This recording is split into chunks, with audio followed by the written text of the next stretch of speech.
अस्सलाम वालेकुम नाज़रीन, उम्मीद है कि आप सब लोग खैरियत से होंगी। कुक रिव्यूज़ में आप सबको खुश आमदीद। तो नाज़रीन, ड्रामा सीरियल अदावत के आने वाले एपिसोड में आप देखेंगे कि मारिया और असद का वलीमा आखिरकार हो ही जाता है, लेकिन बेबी बाजी और उसकी माँ के ड्रामे अभी तक ख़त्म नहीं होते। वो ये चाह रही होती हैं कि अब वो मारिया को किसी न किसी तरह इस घर से निकालें, क्योंकि वो चाहती हैं कि इस घर पे सिर्फ़ और सिर्फ उनकी हुकूमत हो और असद उनकी बात ही माने। लेकिन असद अब ऐसा नहीं करता। उसने अपनी बीवी को उसके जेवर भी वापस करवा दिए। ये बात बेबी बाजी से बर्दाश्त नहीं होती कि उसने अपनी बीवी को हीरे का सेट आखिर दिया तो दिया क्यों? ये सब पे तो हक सिर्फ़ और सिर्फ मेरा और मेरी अम्मी का था।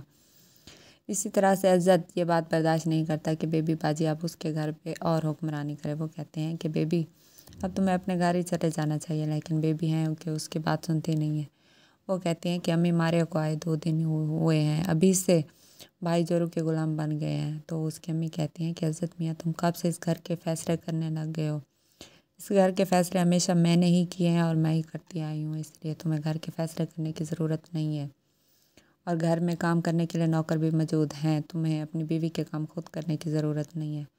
तो वह कहता है कि नहीं अम्मी, ऐसी कोई बात नहीं है।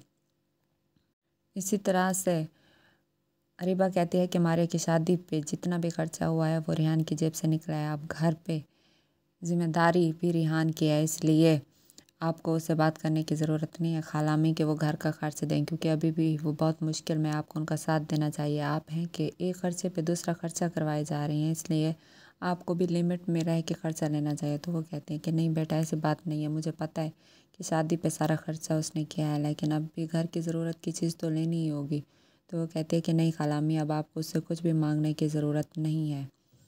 इसी तरह से अगले ही दिन जब असद और उसकी बीवी अपनी अम्मी के घर आ जाती हैं तो वो अपनी अम्मी को मिलती है और पहले तो वो उससे बात करना चाहती हैं, लेकिन बाद में वो अपनी अम्मी को कहती है कि अम्मी, मैं आपको एक हकीकत बताना चाहती हूँ। ये शादी असद को अंधेरे में रख कर की गई है। उसे ये नहीं बताया गया कि पहले मेरा फात से निकाह हुआ था, फिर अमजद से मेरे रिश्ते की बात हुई थी, लेकिन ये रिश्ता कामयाब नहीं हुआ। तो मैं चाहती हूँ कि हमें अज़द को सब बता देना चाहिए, क्योंकि उन्होंने भी अपनी लाइफ के जो भी रास्ते मुझे बता दिए, मैं उन्हें अंधेरे में नहीं रखना चाहती। उसकी अम्मी कहती हैं कि नहीं बेटा, तुम अभी बात ना करो, वक्त आने पे तुम सब कुछ उन्हें बता देना। तो अरीबा से ये बात बर्दाश्त नहीं होती। वो कहती है कि हाँ तो कर लो बात तुम मुझसे कि तुम पहले तलाक याफ्ता हो और अब तुम पे तलाक का और धब्बा लग जाए और वो तुम्हें छोड़ दे और घर से भी निकाल दे। तो वो कहती है कि नहीं ऐसी बात नहीं है, मैं तो सिर्फ़ और सिर्फ उन्हें सच बताना चाहती हूँ, क्योंकि झूठ की बिना पे रिश्ते कायम नहीं होते। सच तो सच होता है, एक ना एक दिन सामने आ ही जाता है।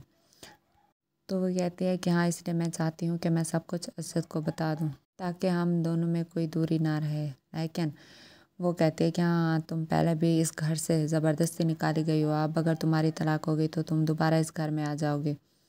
उसकी अम्मी कहती हैं कि अरीबा, तुम्हें सोच समझ के बात करनी चाहिए, तुम ऐसा क्यों कह रही हो, आखिर वो भी इस घर के हकदार है। तो वह कहती है कि नहीं, अब इसकी शादी हो गई, अब इसे उस घर में ही खुश रहना चाहिए, ये हमारे घर में आके क्या करेगी। उसकी खाला अम्मी कहते हैं कि तुम्हें ऐसे बात नहीं करनी चाहिए। उसके भाई भी उसे समझाते हैं कि मारे तुम अभी उन्हें कुछ ना बताओ, ऐसा ऐसा उन्हें सब मालूम हो ही जाएगा। इसी तरह से जब वो वहाँ से चली जाती है तो मारिया कहती है कि अम्मी, आप ही बताएं कि मैं क्या करूँ, मुझे समझ नहीं आ रही, मैं बहुत परेशान हूँ। मैं आपसे पहले ये बात करना चाहती थी, मैंने अरीबा को भी बताया था कि अम्मी को बताया, लेकिन उसने आपको नहीं बताया। उसकी अम्मी कहते हैं कि बेटा, तुम्हें परेशान होने की ज़रूरत नहीं है, मैं खुद ही इस मसले का कोई ना कोई हल ज़रूर निकालूंगी।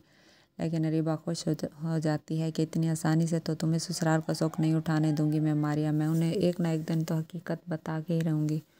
तो नाजरीन, ये सब आप देखेंगे आने वाले एपिसोड में, और अगर अभी तक आपने मेरे चैनल को लाइक और सब्सक्राइब नहीं किया तो कर दें। तब तक के लिए अल्लाह हाफ़िज़।